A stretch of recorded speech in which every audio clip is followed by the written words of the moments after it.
morning, everyone, and welcome to the Raisina Dialogue 2021. My name is Ambika Vishwanath, and I'm the director and co-founder of the Kuber9 initiative based in Mumbai, India. And it gives me immense pleasure to be moderating the Showstopper session of this dialogue on feminist foreign policy, new and inclusive multilateralism. Now, that was a hard sentence to say, apparently. So I'll begin. So Sweden announced its feminist foreign policy in 2014. Since then, we've had a fair amount of global conversation happening on this. A few other countries have joined in. The way the countries have joined in has been very unique to their what's happening within their country. The conversation has not been only now within certain countries, but it's moving across borders. It's happening at multilateral institutions across the world. And we've seen a fair amount of momentum in the last 6 years since 2014, 7 years now. However, 2020 really brought this to the fore as to the need for this conversation and the need to have this conversation be broad-based across the world, inclusive, and to bring in diverse perspectives, not only geographically, but across different peoples, different cultures, and the way different countries look at this issue.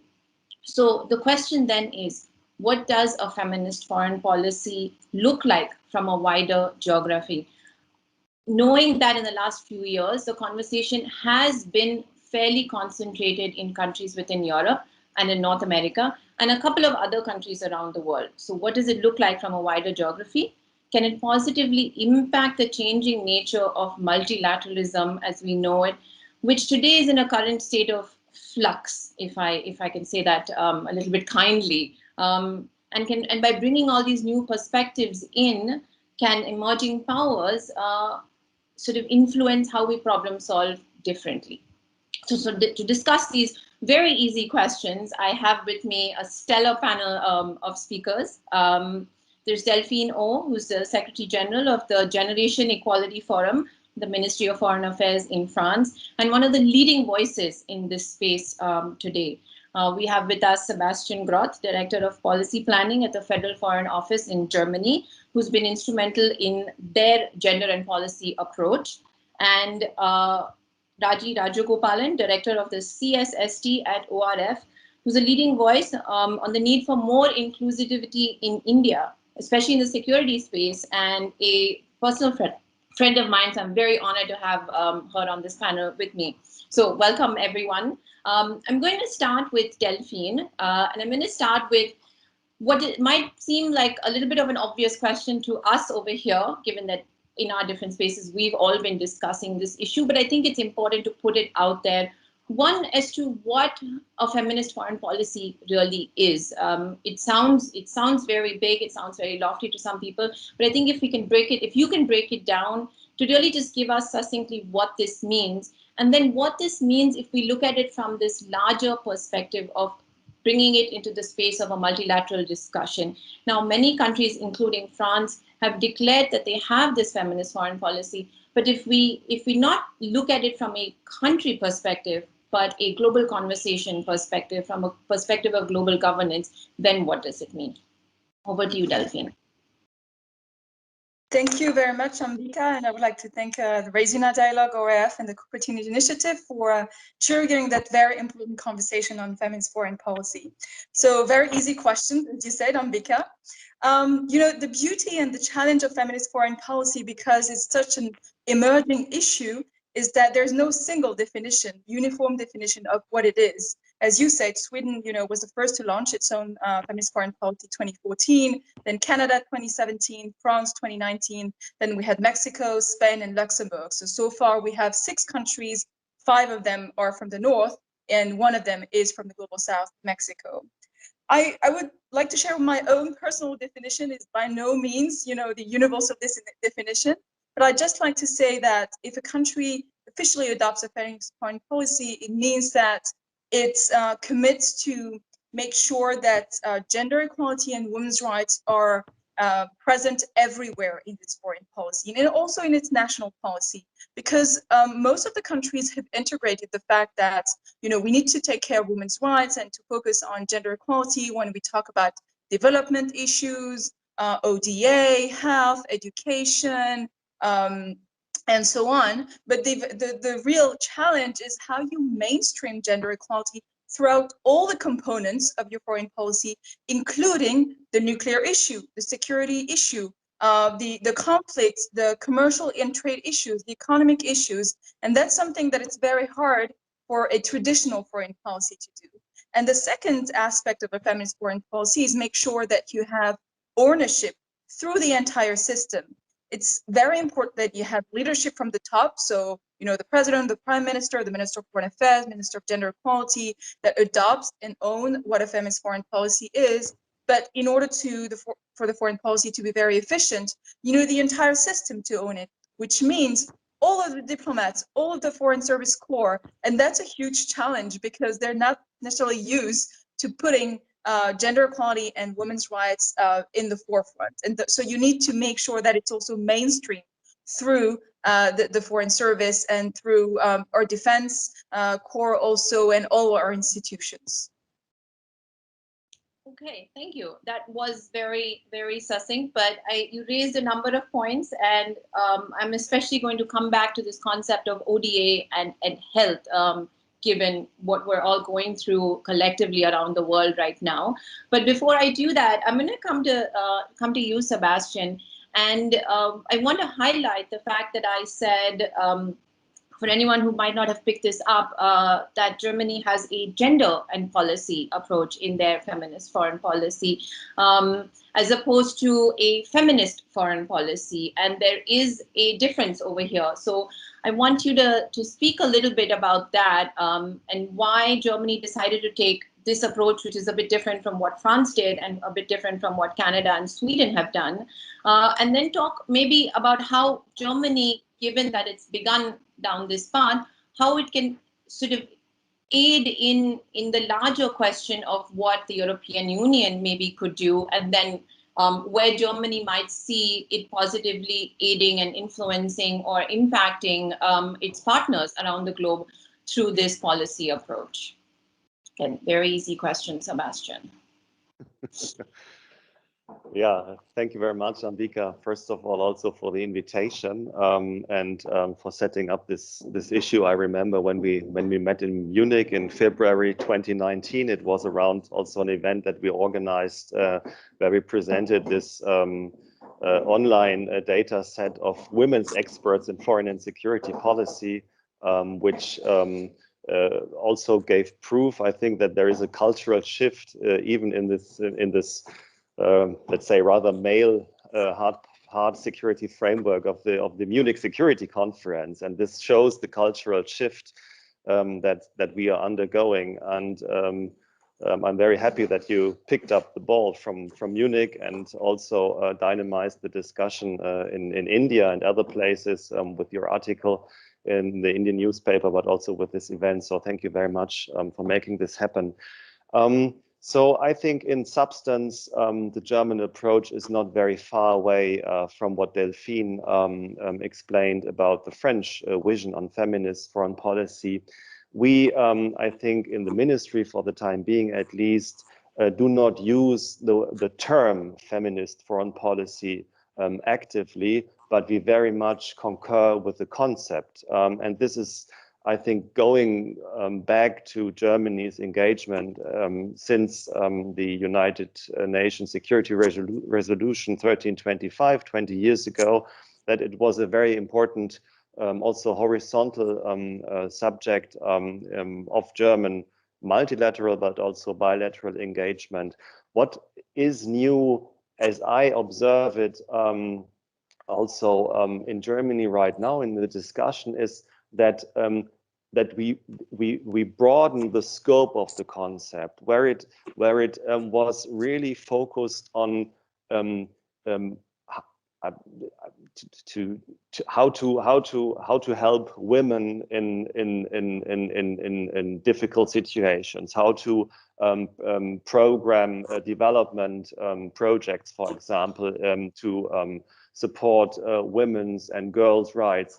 We now look on with a much broader perspective into this question with regard to conflict and security questions, for example, with regard to climate and security questions, and all the gender-specific aspects that we try to understand in these complex environments, and how to address gender-specific issues.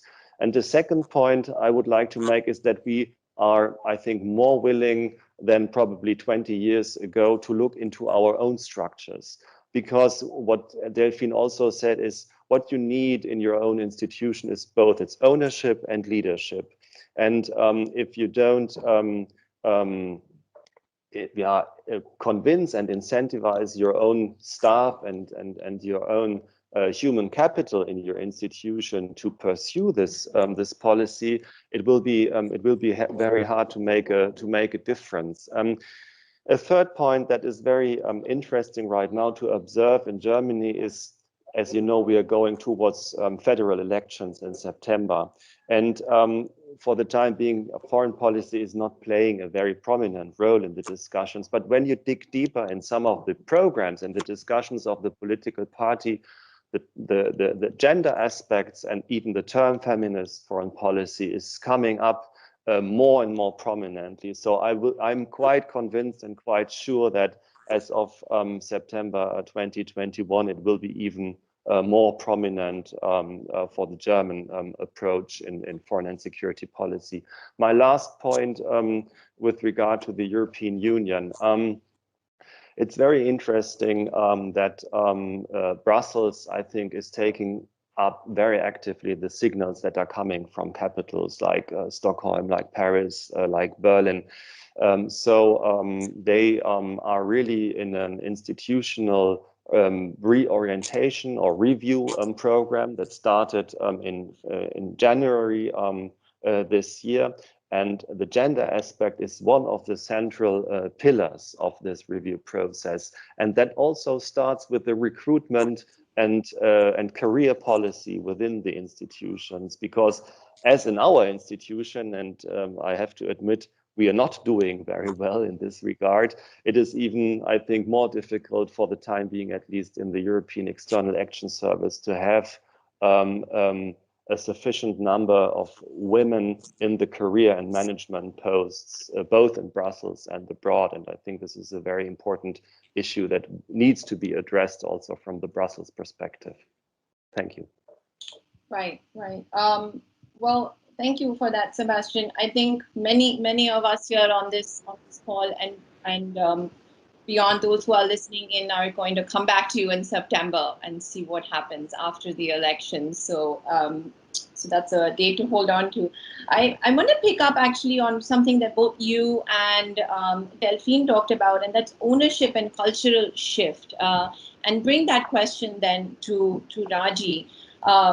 Now, a few weeks ago, I had moderated a panel at the sidelines of the UN CSW, where minister from the foreign ministry in Argentina also talked about this. Now, they have been very influenced by what's happened in Mexico and other countries. And there's a growing discussion in Argentina about having a feminist foreign policy. But Anna, the lady from Argentina, she talked about this importance of bridging what's happening domestically with their ambitions of what they'd like to do from a foreign policy perspective. And I feel like that's a very similar kind of conversation that we're having in India as well. And so to that then, Raji, I ask you, I know, and many people in India know you've been very vocal about this need for inclusivity in our decision making and our governance in India. And so how then what are your comments and thoughts? It's not a question, but a statement for you to speak to is about bridging this our difficult, complicated domestic reality with our foreign policy security ambitions that India has, and keeping in mind actually that India's ODA, when it comes to our foreign policy, a gender component in our ODA is actually quite successful. So how do we bring all of these very difficult things together in India, and do you see some path forward? Thank you, Ambika, and it's great to be part of this conversation. But let me start off with some of the broader kind of changes that we are looking at, in a sense, the broader trends that we are looking at. I remember reading a long time ago about a discussion on the conflict in Sri Lanka and Sierra Leone in one of the multilateral organizations, and a lone woman around the table in that room said how women and children are the most affected in any conflict. But the room turned around and said, oh, I think we are digressing from the core subject of her discussions. I'm sure that we have come a long way since then, and that states are pursuing a more feminist foreign policy agenda, and that can be expected to be more sensitive while addressing these issues. But I think we are still talking about a handful of countries, like Delphine pointed out in the beginning, like 6 or 7 countries, a handful of countries that we have. If you look at the UN Security Council resolution 1325, 21 years back, that is supposed to have brought in, it's supposed to be, it's seen as significant instrument in supporting the role of women in all aspects of conflict resolution, whether it is peace negotiations, peace building, peacekeeping, countering gender-based violence, and so on and so forth. But I think, and there have been, of course, several more subsequent resolutions talking precisely on these subjects, and to see, calling upon states as well as multilateral organizations to develop operational plans that would strengthen the presence of women in security affairs. But I don't think we have gone very far. Even countries like India, for instance, many countries, including India, is yet to come up with a national action plan, for instance. Even while women have made a sizable contribution to India's, for instance, the UN peacekeeping agenda, which is one of the actionable agendas in Resolution 1325. But a national action plan is one that could strengthen the role and presence of women in peace and security. But these things have not happened.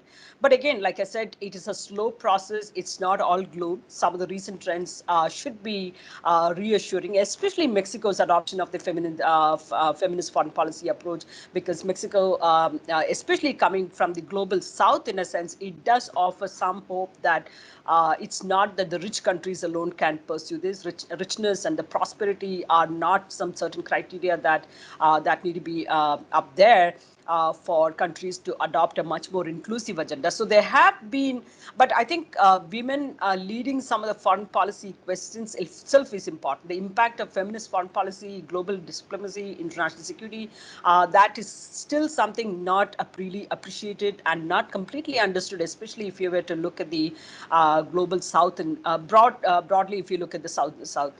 Including in India, I think this is still an issue, irrespective of how effective women are in bringing peace and stability. I think it is, to me, far more important for them to have their voices heard and their perspectives taken into account. So India, I think there is still a huge gap in terms of the kind of promises and the kind of commitments sometimes the states make, but I think that it still remains at the level of rhetoric, and I think there is still a long distance that need to be traversed before we can say that women do. And I think you and I have been, especially during the last 1 year of lockdown and during the pandemic, we have seen how those women's voices are so lacking in any kind of conversations, especially when it comes to hard security. But even in the non-traditional security issues, I think women's voices are still lacking, absent in a sense. Absolutely. Thank you, Raji. And I don't think this is only a problem that we're seeing in India. It's definitely global. And I want to sort of take this broader. I mean, we talked about what's happening in specific countries, and there is no doubt that I think Mexico is becoming a very important example over here, and in many other conversations that I've had, what Canada and Sweden could be doing, like you said, it's a whole different ballgame. They're coming from a different context, but what Mexico is doing, what Argentina, I hope, will be able to do going forward. Spain has also announced its intention, and if India were to sort of join in that pathway, I think it would really provide a lot of different kinds of perspectives for other countries in Asia as well, and in Africa and in other parts of the global south, to say, okay, yeah, these are the countries that maybe we could look at adapting that kind of framework for our own. And so I'm very much feel that India and other countries in the global south, emerging economies and powers, need to sort of start having this conversation.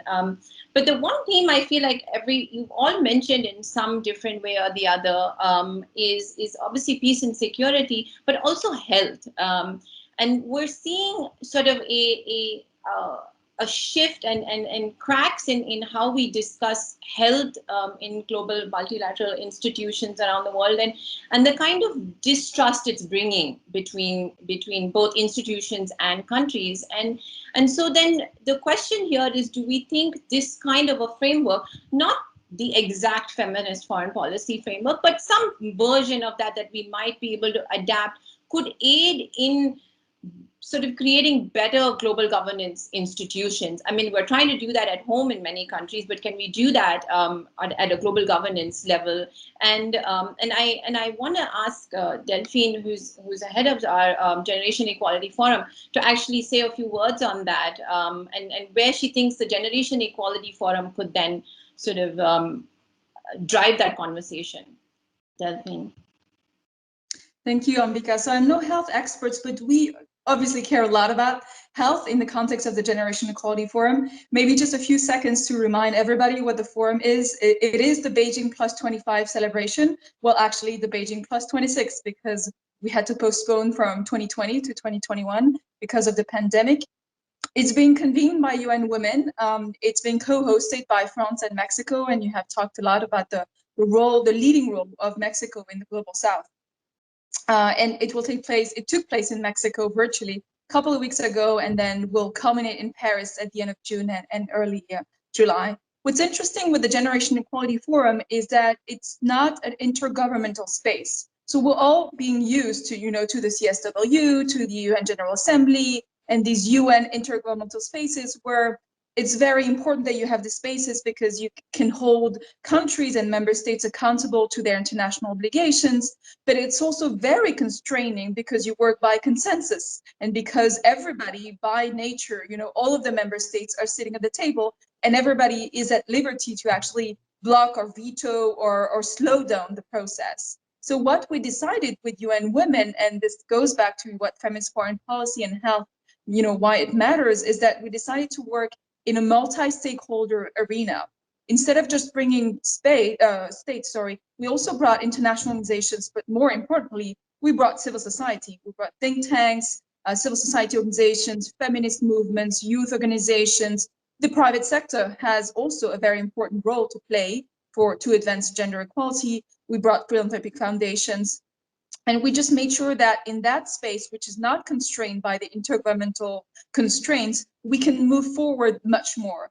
And to answer your question about what we can do about health, what we noticed, unfortunately, because of the COVID pandemic, is that women are the majority of the health workforce. For instance, we've seen the midwives, we've seen the nurses who are in the front lines. They've been really sort of the frontline fighters of the COVID war, if I can say so.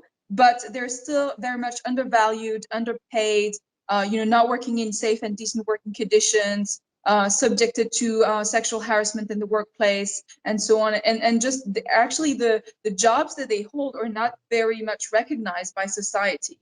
And they're also not sitting at the decision-making table, for instance, in the health industry, either in the pharmaceutical sectors, but also in the health ministries and all of these decision-making circles that have been making decisions to fight the pandemic. So one of the initiatives that we have launched with the forum in this multi-stakeholder format is that we have partnered France with WHO and Women in Global Health, which is a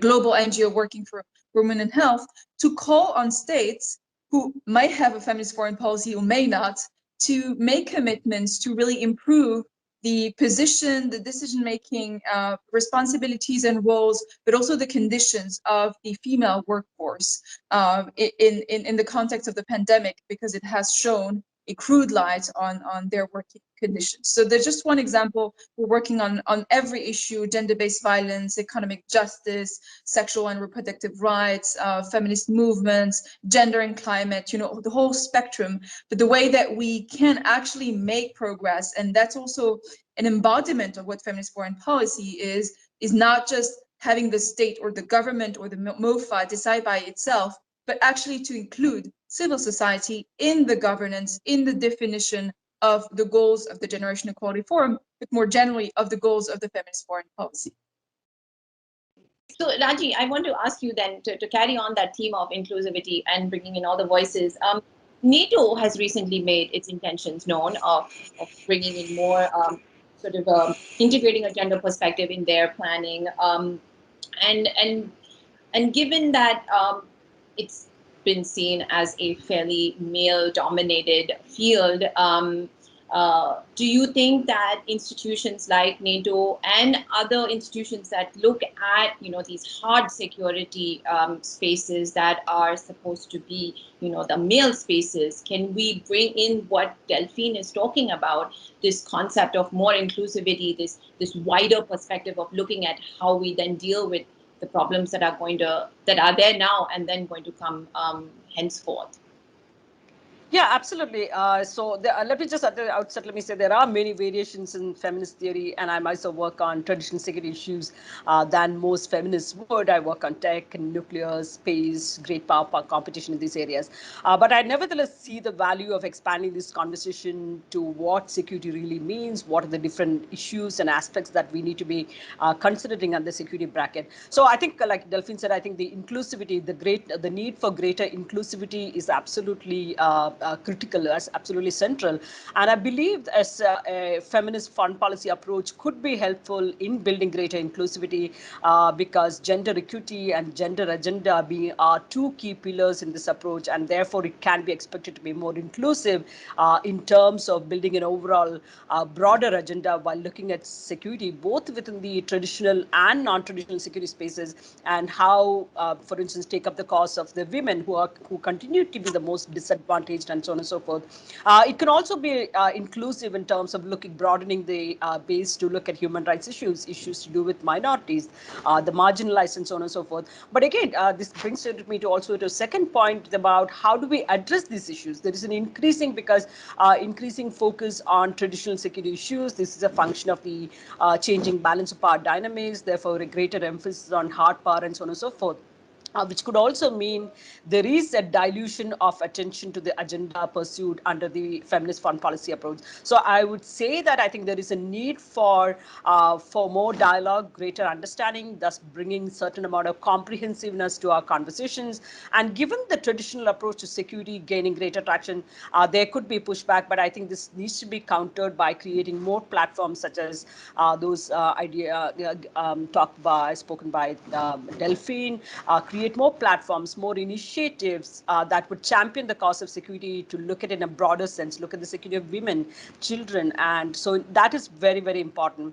And have them have a space for women at the decision-making table. I think that's a most critical thing, ensuring better representation. So creating an environment, again, you need to be looking at facilitating broader, comprehensive approaches, innovative thinking, fostering diversity, and embracing inclusion.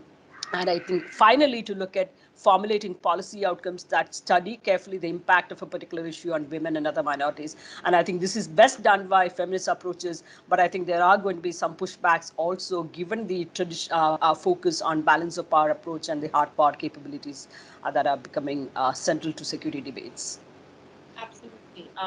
But there's many of us who are working very hard on these issues, so there is always some hope. Now, given, Sebastian, that you are currently the minority over here, and we are slowly running out of time, I'm going to give you the last word.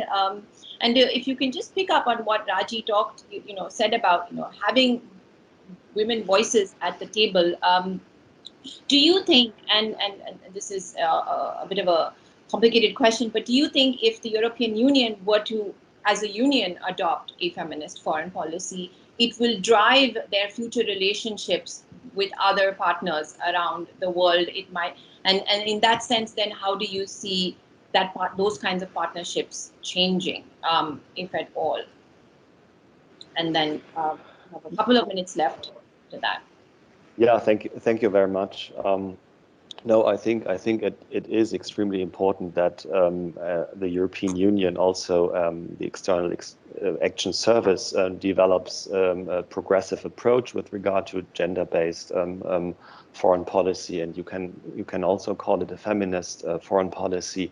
I would like to pick up one point that you made about the global positive momentum when you talk about Mexico, for example, and the discussions that you are leading in India, and I think it's right. You know probably about the initiative Alliance for Multilateralism between the French and the German foreign minister, and there's one initiative called Gender at the Center that we brought into the Alliance for Multilateralism that brings education to sub-Saharan Africa and especially to girls. But we shouldn't be naive about the situation on a global scale, because what we see and feel there is a very heavy pushback against this agenda with regard to women and girls' rights. And this is a very difficult discussion right now that we have within the European Union even. So there are some member states that are contesting very well established language on these issues right now. So we have a double fight, I think, a double battle. One is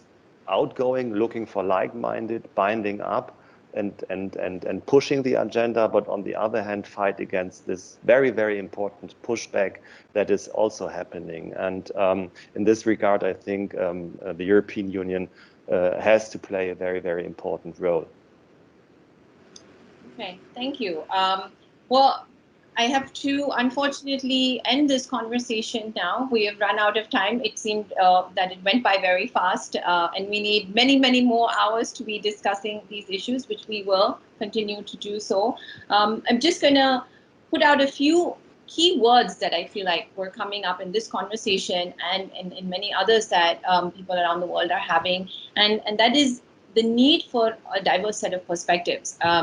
Inclusivity, having women at the table, and sort of trying to understand what this pushback means.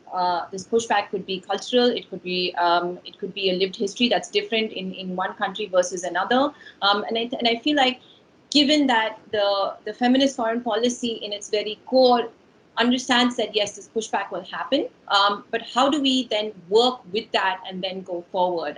I feel like that is an area that we need to come together on. So I'm going to leave that here.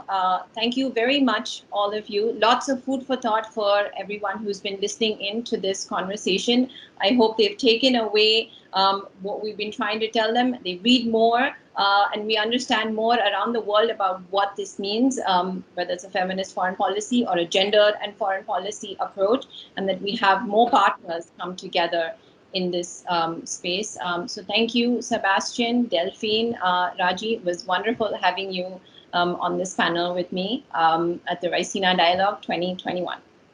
Thank you. Thank you very much. Thank you. Goodbye. Thank you. Bye.